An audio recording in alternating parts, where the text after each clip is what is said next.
나는 왜 이 나이에도 아직 남 눈치를 보고 있을까? 혹시 이런 생각 해보신 적 있으신가요? 60을 넘기면 인생이 끝나가는 줄 아는 분들이 많습니다. 하지만 심리학에서는 이 시기를 재구성의 시간, 즉, 이제야 진짜 나를 위해 살 수 있는 황금기라고 불러요. 그리고 놀랍게도 60대 이후에 정말 자유롭고 행복하게 사는 분들에게는 공통점이 있었습니다. 그분들은 더 이상 하지 않는 일들이 있었던 거죠. 젊을 땐 당연했던 습관들을 과감히 내려놓는 용기. 바로 거기서부터 노년의 행복이 시작됩니다. 오늘은 연구와 실제 사례에서 드러난 지혜로운 여성들이 내려놓은 10가지를 함께 나눠보려 합니다. 분명 여러분의 삶에도 가벼운 변화를 가져올 거예요.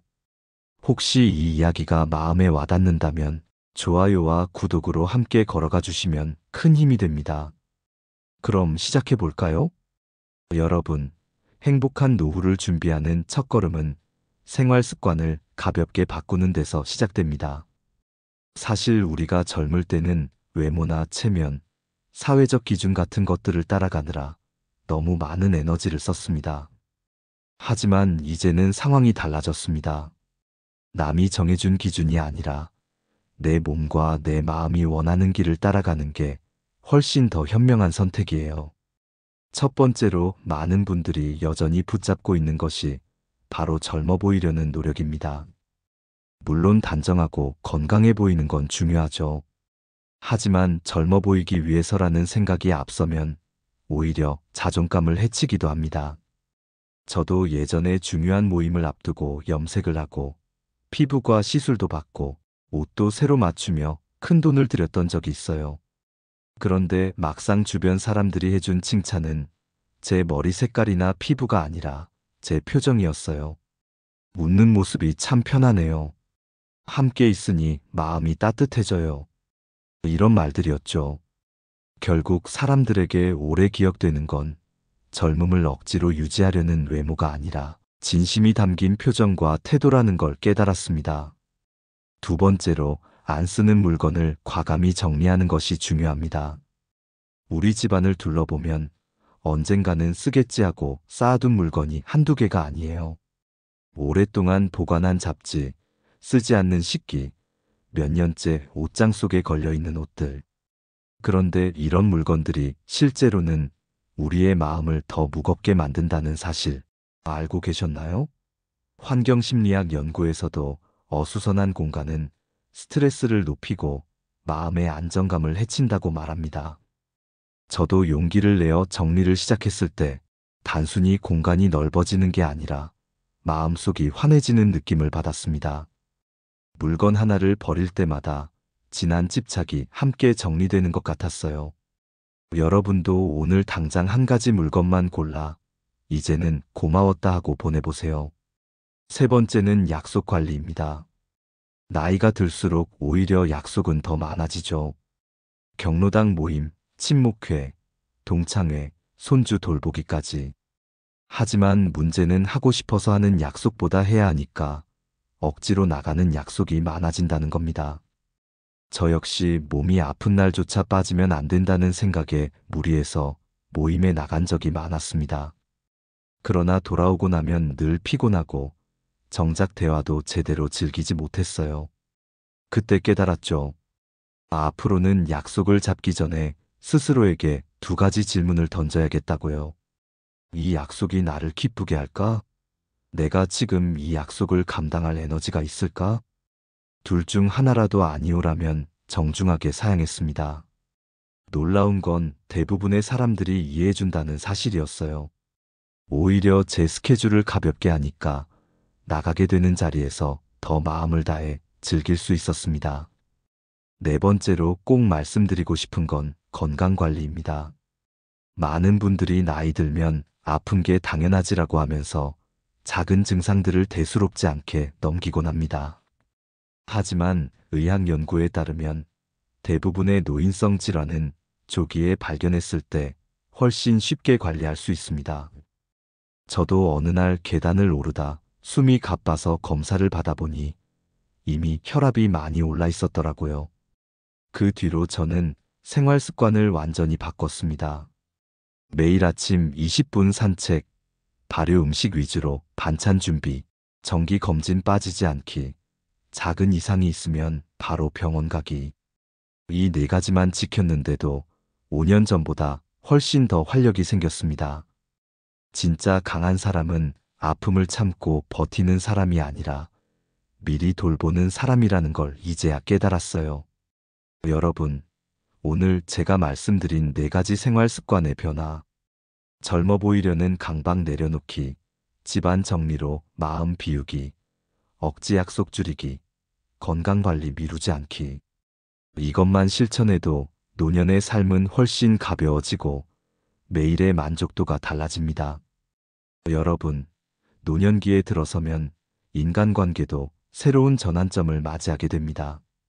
젊을 때는 가정과 일, 사회생활을 하느라 관계를 억지로라도 이어가야 했지만 이제는 달라졌습니다. 우리에게 주어진 시간과 에너지는 한정적이기 때문에 누구와 함께 그 시간을 보낼지는 매우 중요한 선택이 됩니다. 관계의 질이 곧 노년의 삶의 질이 되는 거죠. 먼저 말씀드리고 싶은 건 중재자의 역할을 내려놓는 것입니다. 평생 자녀들, 가족들, 친척들 사이에서 갈등이 생기면 중간에서 나서서 해결하려 애쓴 분들이 많습니다. 저 역시 그런 습관을 오래 가지고 있었습니다. 하지만 어느 날 문득 이런 생각이 들더군요. 왜 다 큰 어른들의 문제까지 내가 끌어안고 해결하려 해야 하지? 실제로 연구에 따르면 제3자가 개입할수록 갈등은 더 길어지고 복잡해질 때가 많다고 합니다. 한 번은 제 두 아들이 제사 비용 문제로 크게 다툰 적이 있었는데 저는 일부러 개입하지 않고 너희끼리 잘 이야기해 보렴 하고 부엌으로 자리를 피했습니다. 놀랍게도 시간이 지나자 둘이 직접 대화를 나누며 해결책을 찾더군요. 그때 깨달았습니다. 모든 문제를 대신 짊어질 필요는 없다는 것. 오히려 내 역할을 내려놓을 때 자녀들은 더 단단해질 수 있다는 걸요. 다음으로 중요한 건 독이 되는 관계를 정리하는 용기입니다. 사실 우리 세대는 오랫동안 의리라는 단어에 매여 살아왔습니다. 오래 알았으니, 정이 있으니 차마 끊지 못하는 경우가 많죠. 그런데 만날 때마다 불평과 불만, 끝없는 비교와 질투로 가득한 관계라면 그건 더 이상 나를 지켜주는 관계가 아닙니다. 저 역시 오래된 친구 한 명과의 만남이 늘 우울감과 피로감으로 끝나는 걸 경험했습니다. 심지어 제가 새로운 도전을 한다고 하면 이 나이에 그게 무슨 소용이냐며 제 의욕을 꺾기까지 했습니다. 결국 저는 서서히 거리를 두기로 결심했어요. 처음엔 미안한 마음도 들었지만 관계를 줄이자 제 삶에 밝은 기운이 돌아오기 시작했습니다. 관계 정리는 이기적인 행동이 아니라 자기 자신을 사랑하는 방법입니다. 그리고 또 하나 의무감에만 얽매인 관계도 다시 살펴볼 필요가 있습니다. 나이가 들수록 돌잔치, 회가변, 장례식 등 각종 경조사 소식이 끊이지 않죠. 물론 서로의 기쁨과 슬픔을 나누는 건 소중한 일입니다. 하지만 몸이 힘든데도 억지로 참석하거나 내 형편을 넘어서는 비용을 지출하면서까지 의무를 지는 건 건강한 관계가 아닙니다. 노년에 가장 소중한 건 체면이 아니라 내 몸과 마음의 평안입니다. 그래서 저는 요즘 이렇게 말합니다. 죄송하지만 이번에는 참석하지 못할 것 같아요. 대신 마음은 꼭 함께 하겠습니다. 의외로 많은 분들이 이해해 주시더군요. 중요한 건 진심이지 반드시 얼굴을 비추는 게 아니라는 걸 알게 됐습니다. 이렇게 관계에서 불필요한 짐을 덜어내면 놀라운 변화가 찾아옵니다. 우선 마음이 가벼워지고 진짜 소중한 사람들과의 만남이 더 깊어집니다. 그리고 무엇보다 내 삶의 중심이 다시 나에게 돌아옵니다. 사실 우리는 젊을 때 너무 오랫동안 남을 위해 애쓰며 살아왔습니다. 자식, 배우자, 친구, 심지어 잘 알지도 못하는 지인들까지. 그러나 이제는 그 무게를 내려놓아도 괜찮습니다. 그래야 남은 시간이 나답게 빛나는 시간이 될 수 있으니까요. 여러분, 지금 이 순간 떠올리는 사람이 있으신가요? 만나고 나면 힘이 나고 웃음이 나는 사람인가요? 아니면 늘 마음이 무거워지는 사람인가요? 오늘부터는 그 차이를 더 솔직하게 바라보셨으면 합니다. 그리고 나를 지치게 하는 관계에는 조금씩 거리두기를, 나를 살려주는 관계에는 더 많은 시간을 내어주기를 추천드립니다. 그것이 바로 노년기의 지혜로운 선택입니다. 여러분, 이제는 우리 마음속 깊이 자리 잡은 감정의 짐을 다루어야 할 때입니다. 몸과 관계가 가벼워져도 마음속에서 여전히 무거운 짐을 쥐고 있다면 진정한 자유는 오지 않거든요.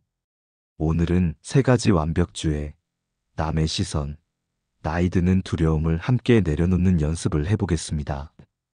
먼저 완벽주의입니다. 우리 세대는 늘 흠잡히지 않게 살아야 한다는 말을 들으며 자라왔습니다. 그래서 집안일 하나, 음식 하나도 허투루 하지 않고 늘 완벽하게 해내야 한다는 압박 속에서 살아왔죠. 저도 추석 때 집안 대청소를 하고 음식을 20가지 넘게 준비하느라 새벽부터 밤까지 부엌에서 고생했던 기억이 있습니다. 그러나 정작 손님들이 기억한 건 음식의 가짓수가 아니었습니다. 함께 웃으며 나눈 대화, 오랜만에 모여서 찍은 사진, 그 따뜻한 분위기였어요. 완벽하려 애쓰느라 저는 정작 그 순간에 함께하지 못했습니다. 그날 이후 깨달았죠. 가족들이 우리 집을 찾는 이유는 완벽한 상차림이 아니라 따뜻한 시간 때문이라는 걸요. 그래서 이제는 70%만 준비합니다. 반듯한 음식 대신 웃음이 가득한 상차림이 훨씬 더 값지다는 것을 알게 되었으니까요. 다음은 남의 시선입니다. 사람들이 뭐라고 생각할까? 이 질문 때문에 하고 싶은 걸 접고 입고 싶은 옷을 넣어둔 경험 많으실 겁니다. 저 역시 한때는 검은색이나 회색 옷만 고집했어요. 눈에 띄지 않고 무난해야 한다고 믿었으니까요. 그런데 어느 날 꽃무늬 원피스를 입어봤는데 스스로 너무 즐겁고 기분이 좋아지더군요. 그날 손녀 생일 파티에서 가장 많이 들었던 말이 오늘 너무 환하고 예쁘세요였어요. 남들의 눈길이 아니라 제 스스로 기분 좋아하는 모습이 주변에도 좋은 기운으로 전해졌던 거죠. 남들이 뭐라 할까 보다 중요한 건 내가 편하고 내가 즐거운가입니다.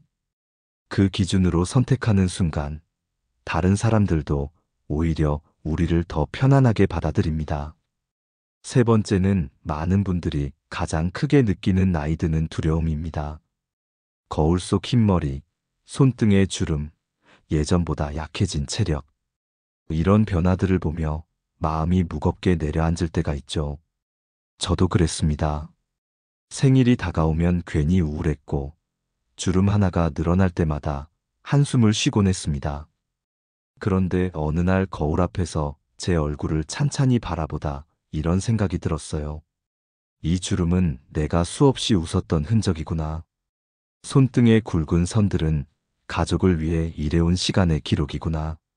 나이 들면 잃는 게 아니라 쌓아온 인생의 흔적이었습니다.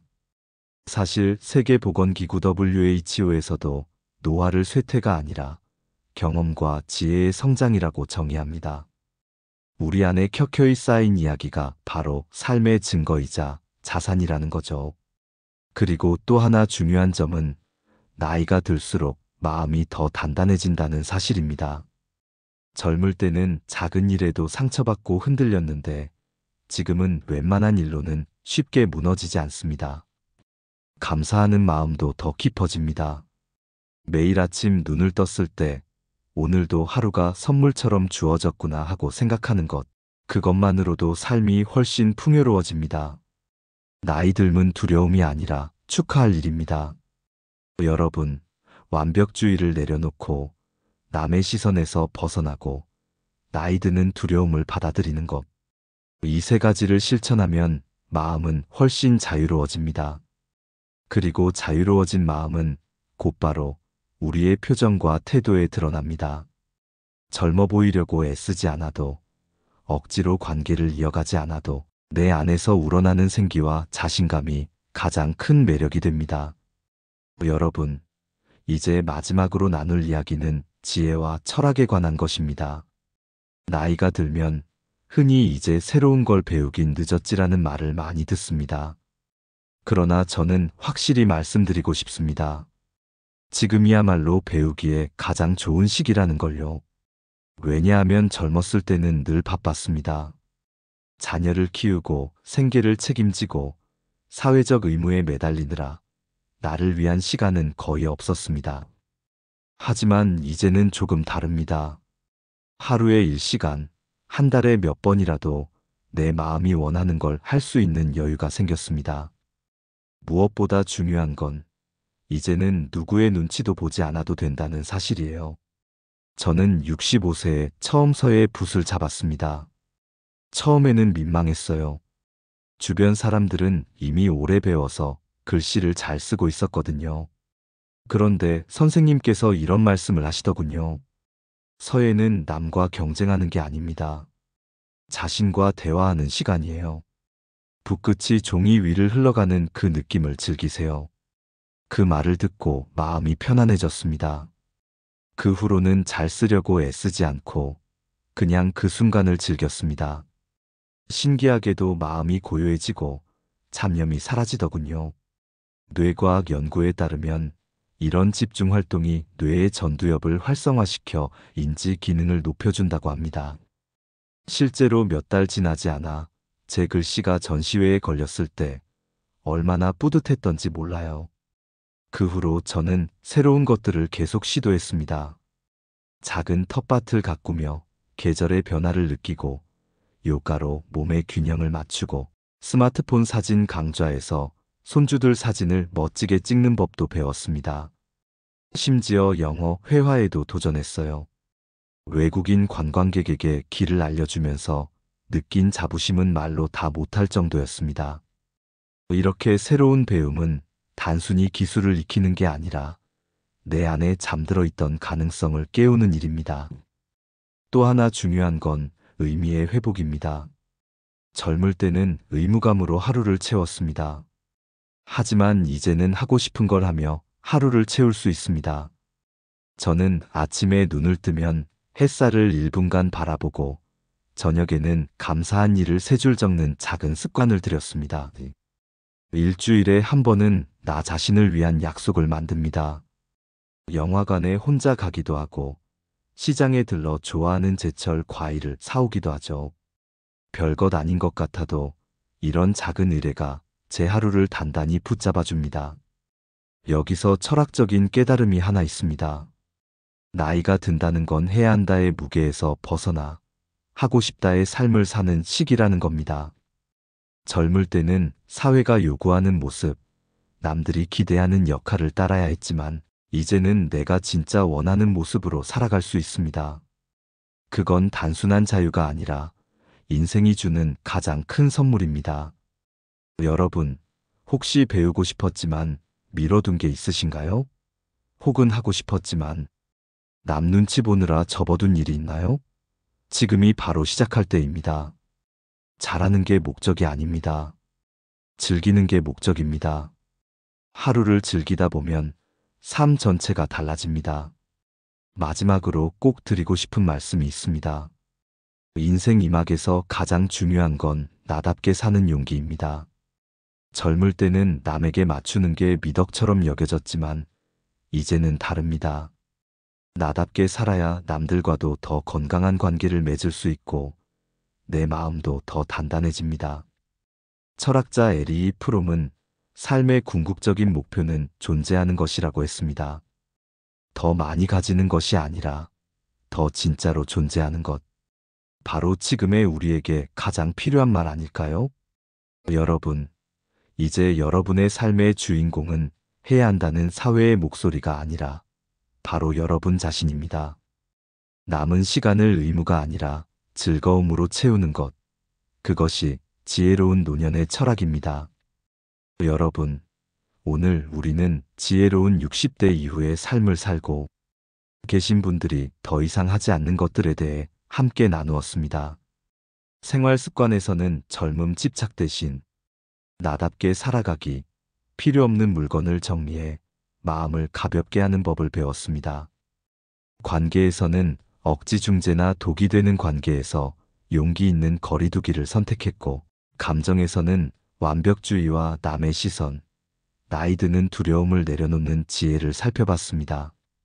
마지막으로 지혜와 철학의 영역에서는 새로운 배움과 작은 의뢰 속에서 내 인생의 의미를 다시 세우는 법을 이야기했습니다.